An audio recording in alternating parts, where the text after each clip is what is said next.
Ela. Kaka pana ulanda. Babisite ya kaka moko. Elengi kano, elengi kitoko. Bomoko ya mboka. Bomoko ya mboka. Babi bomoko ya mboka ndi mukekangi moki. Bana matadi, bana bandundu Équateur. Pobulanta ka bomoko ya mboka. Ela. Bomoko ya mboka. Zibeka MM na bela. Indi na bomoko ya mboka. Landa bomoko ya mboka. Bomoko ya mboka. Elengi kano. Bobala na siko tango bala ni liboso nga nenda koti kotala ndenge ni kokabola bino na stade actuel kosenga na ndeko oyo kokende ko menacer eza toli mabe nyonso akoki kosala et puis na linga ko conseiller batu mingi na lobaki en émission passée makambo etali bana makambo ezo oyebi ko ekozala na répercussion sur bana en tout cas na conseiller mingi bisolo Bosolola. Non, bayokana. Bosolola, boyokana, bo trouver compromis. Bana bazaka bana na yote, bazape bana na ye. Bosolola. Likambo taliban en tout cas, bo limbisa, mais o taliban na lingara te bana bazala choqué na makambo ezo concerné ba parents. Bo poussana, bo tia ba problème na bino peme. Aboyo alingi mobile musuli kambote. Monaye solo la ngai zali kamba libala zali kamba bana na lingi nakota en contact na bana en tout cas l'isoleza moko comme on dit en français mieux vaut un mauvais arrangement qu'un long procès. Voilà le conseil que je peux prodiguer à mon frère. Maître, une question par rapport à l'adoption. C'est quoi l'adoption et comment elle évolue-t-elle en République démocratique du Congo? Nous voyons des ONG qui font adopter les enfants. C'est comment? Les gens veulent savoir. Qu'est-ce qui se passe? Encore une fois, j'ai noté, j'ai suivi, dans un passé très récent, les gens déploraient ce phénomène. Il semblerait même qu'on voyait des jeunes dames, excusez-moi, je ne suis pas trop dans l'histoire des races, mais des jeunes dames blanches avec des enfants congolais en train de sillonner la ville. Et rien qu'en voyant cela, certaines personnes commençaient à se poser des questions. On avait même évoqué des termes plus durs, des trafics des enfants. L'adoption, c'est quoi? C'est le fait, juridiquement, de devenir parent de quelqu'un, d'un enfant. Juridiquement. Juridiquement, c'est-à-dire pas biologiquement. C'est le fait pour un parent de prendre, d'accepter un enfant qui n'est pas né de lui pour qu'il devienne son enfant. Et le législateur a prévu une procédure. Il y a des consentements même des parents biologiques de l'enfant qui doivent intervenir. Et au niveau des adoptants, il y a aussi des conditions, même liées à l'âge. Je ne peux pas accepter comme monsieur de 18 ans vous adopte, monsieur le journaliste. Voilà, il y a des conditions prévues par le législateur, mais c'est un mécanisme qui permet de garantir à certains êtres dans des conditions difficiles, pas du tout, mais dans certaines conditions de pouvoir devenir parent, prendre en charge certains enfants. Moi j'encourage cela. Il y a des couples qui souffrent, qui n'ont pas d'enfants, et par le mécanisme d'adoption, ils arrivent à avoir des enfants, adopter des enfants. Ces enfants-là, en droit congolais, deviennent enfants, au même pied d'égalité que les enfants biologiques. Donc ils peuvent aussi faire l'objet de l'héritage des ils viennent, d'ailleurs, ils héritent de deux côtés. Auprès de leurs parents biologiques, ils héritent aussi des parents adoptifs. Voilà, ça, une fois de plus, le législateur a voulu mettre l'enfant dans des conditions plus sécurisantes. Est-ce que mettre l'adoption s'apparente aussi au placement? Par exemple, l'État prend un enfant après un jugement pour le placer dans une famille, par exemple. Ce n'est pas le même mécanisme, parce que l'adoption, c'est d'abord la volonté des deux parties.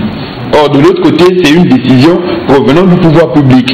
Voilà la différence entre les deux. L'adoption, c'est vraiment un acte de volonté entre les parents adoptants et les parents dont l'enfant doit être adopté. Donc voilà, dans ce cadre-là, ça c'est la volonté des parties. De l'autre côté, c'est l'État qui s'impose, c'est l'État qui attribue. C'est ça la différence entre les deux. Maître, il y a Madame Karine qui se plaint. Ma mère a 30 ans de mariage avec mon père. Ils se sont juste mariés coutumièrement, la dot.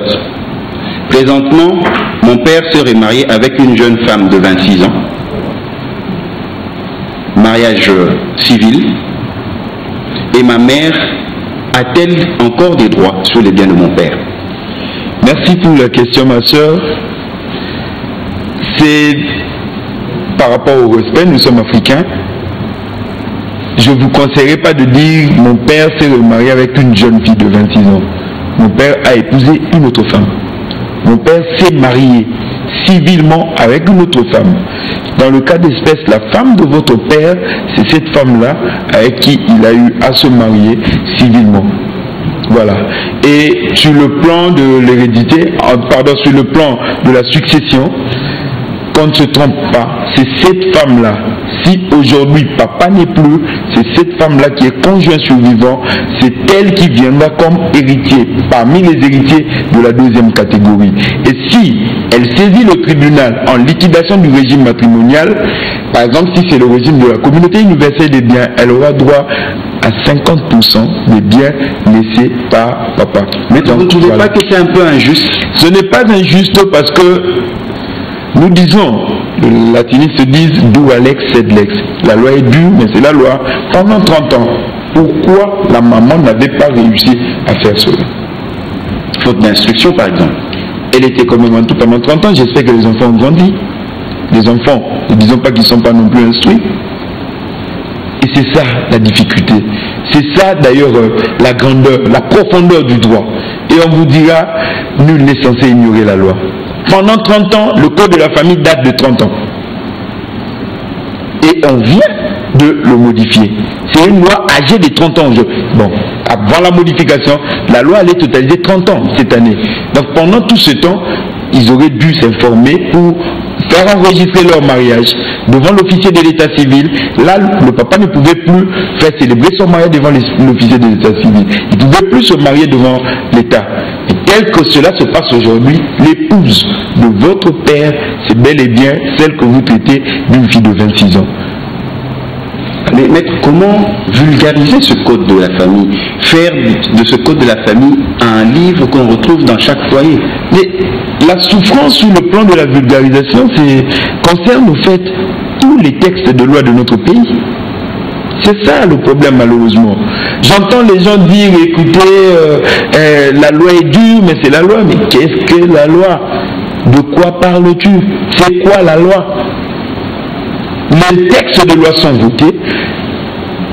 Heureusement, sur le plan de la procédure, pour qu'une loi entre en vigueur, il y a une présomption de connaissance.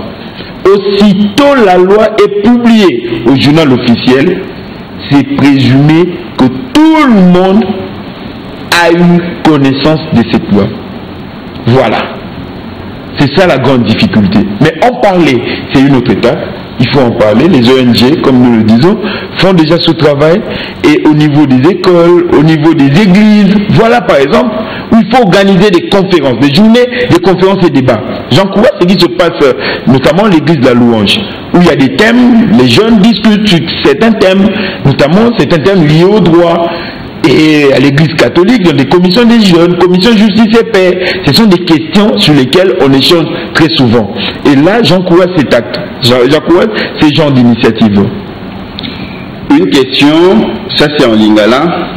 Maître, tozaki lobi na pokwa na niveau à victoire, tomoni mwana mwasi moko kokanga mobile kolobaki abimaki ne or que mwanana azaki que jeune étudiant. Comportement wana okoki kolobelango nini? Escroquerie à basi alobi que non abinam tant totali azaki étudiant. Olobi nini maître? Étudiant pas voulu obinam tout. Première précision. Et comment qui depuis un certain temps ma moine comme mingi bandeko basi na nzela ko luka mosolo na nzela ko luka ndenge ya kubika bazaki ko sa makambo et ko longo banate. Atelemi na nzela ndeko okimawa amemi na mutuka bakomi liboso akangie pesanga mbongo na ngai tozaki na obutu mobimba. Malheureusement mibali ebele ba souffra ki neloko na makasi ekomaki na niveau que mingi bakendeki badédommager bana basi wana bafuta bango bambongo ebele deux fois na la police. Est-ce qu'on a enquêté profondément sur ces faits? Malheureusement, c'est ce qui ne se fait pas. Aujourd'hui, ce monsieur, mon frère qui a été victime de ce acte, si et seulement si c'était faux, il n'a qu'à aller saisir la police la plus proche pour qu'il soit entendu, et au besoin au niveau de la police, on peut voir comment maîtriser cette femme et la déférer devant des instances compétentes. Ce sont des actes qui ternissent même des images de certaines personnes. Vous vous rendez compte, j'ai lui dit que devant Peloustor, c'était la même chose. Un monsieur qui descend de sa voiture, qui entre pour faire ses achats, et le chauffeur reste à bord de la voiture, voit une dame arriver, et la dame lui dit, patron lobi nanga na zelaye na motuka. Qu'est-ce que le pauvre chauffeur va faire? Et le monsieur arrive, à moni moiti na motuka, maman ni a occupé sa maman monangai. Voilà.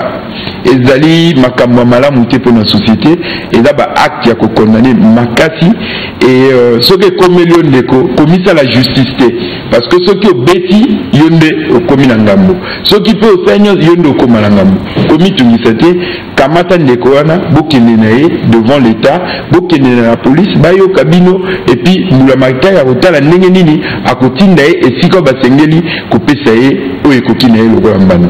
Maître, il y a une problématique. Qu'est-ce que nous pouvons comprendre par présomption d'innocence? On voit dans les magazines télévisés des jeunes, la caméra filme, ils ont commis tel acte. Et tout le monde voit certains magazines. Mais la présomption d'innocence dans tout ça, parce que vous venez de dire quelque chose d'important, il faut que l'État reconnaisse que telle personne est coupable pour qu'on puisse le dire. Comment pouvez-vous nous expliquer cela? As de la pierre taillée, une fois de plus, ce sont des comportements tellement décevants.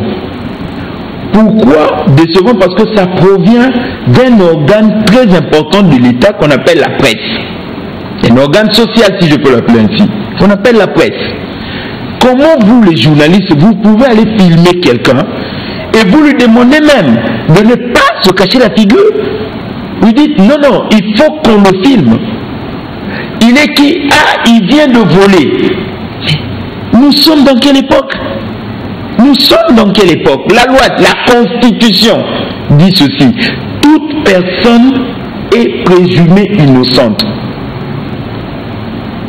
avant que sa culpabilité soit établie par des juridictions compétentes. L'unique institution qui peut dire que telle personne est coupable ou pas, ce sont les cours et tribunaux. Les cours des tribunaux. Sur base de quoi vous pouvez attraper quelqu'un et dire que c'est un voleur? Non, non, il est présumé voleur. La présomption, en fait, c'est quoi? La personne jusque-là, tant qu'elle n'est pas encore condamnée, elle est supposée être innocente. C'est au juge de dire que cette personne est coupable. À part le juge, il n'y a personne. Voyons ce qui se passe ailleurs, là où les choses évoluent normalement. Quelqu'un vient de commettre un meurtre. Dès qu'on l'arrête, la première des choses, on le protège. On ne veut pas que les gens le voient. Même quand il doit aller comparaître devant un tribunal, qu'est-ce qui se passe? On le fait descendre de la voiture et on fait tout pour cacher sa face. C'est ça. Là, c'est là où les choses se passent normalement. Je ne veux pas dire là où il y a des gens normaux. Tout ce que nous devons faire, une fois de plus, nous devons bannir des pratiques antédiluviennes, des pratiques de la préhistoire. Ça, c'est vraiment l'âge de la pierre taillée. C'est tellement dépassé qu'on ne peut même plus revenir là-dessus. Évitons ces genres de pratiques parce que vous êtes en train de violer d'abord les textes de loi de notre pays et les victimes ne se servent pas de ça, malheureusement. Saisissez les mêmes instances, saisissez les cours et tribunaux contre ces personnes qui ont violé vos droits les plus légitimes liés à la présomption d'innocence. Vous êtes présumé innocent, sauf exception pour le viol où on est présumé coupable. Mais nous tendons déjà vers la fin de notre entretien. Ce problème de viol, que dit la loi? Beaucoup des victimes que nous appelons avec les ONG survivantes sont stigmatisées. Que fait la loi pour protéger ces victimes? En tout cas, la loi a mis en place des structures d'encadrement des femmes et des hommes victimes de violences sexuelles. Pas strictement le viol, mais une globaux des violences sexuelles. La loi a mis des structures d'encadrement dans nos différentes provinces. Il y a des institutions prévues pour l'encadrement des femmes, des personnes victimes de violences sexuelles. Vous savez, c'est traumatisant. C'est traumatisant. En dehors d'un encadrement psychosocial, je ne vois pas comment une personne peut facilement se remettre après ce genre de pratiques. Donc, sur le plan légal, la loi a évolué, la loi sur les violences sexuelles a prévu même, au-delà des condamnations, parce qu'on a renforcé même des peines, parce qu'il faudrait à tout prix empêcher à ce que ces actes puissent se reproduire dans notre société. Malheureusement, comme tout crime, ça revient et les instances judiciaires continuent à traiter ce dossier avec beaucoup de célérité. Et vous savez qu'il y a même toute une institution, même au niveau de la présidence de la République, il y a toute une institution qui a été créée pour suivre de près ce genre de dossier, parce qu'il faut bannir toutes ces pratiques. Maître, vraiment nous allons conclure. Qu'est-ce que nous pouvons retenir en français et en lingala de tout ce que vous avez dit? Faisons usage de nos droits, défendons-les, comme je l'ai dit la fois dernière, comme certaines parties de nos corps.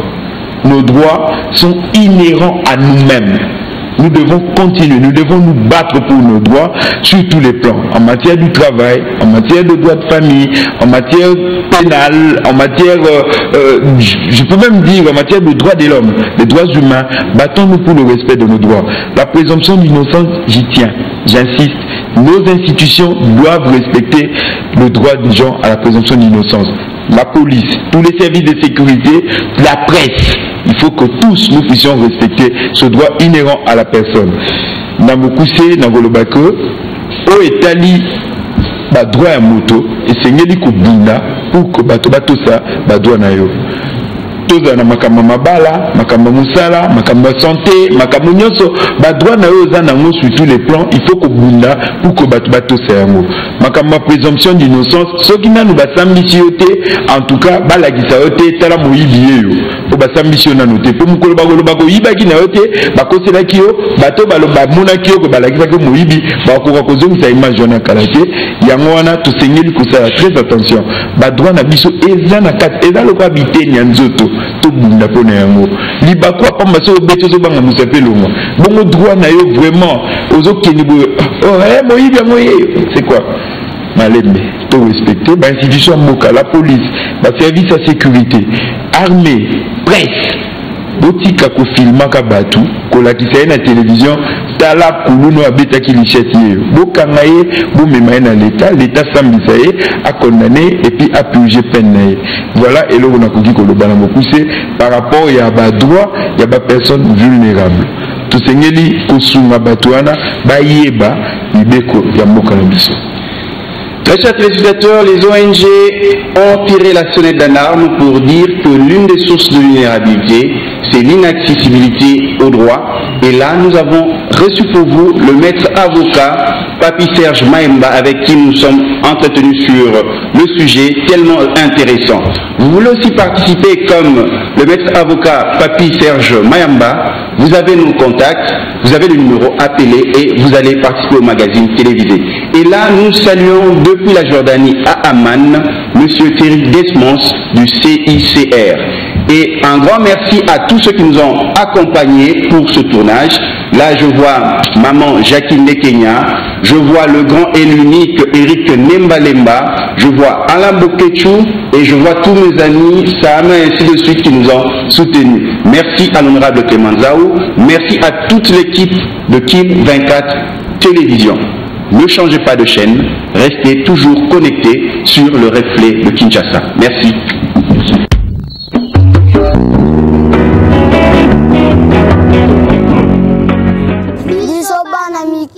Kazangulu tokolanda kaka bomoko na mboka.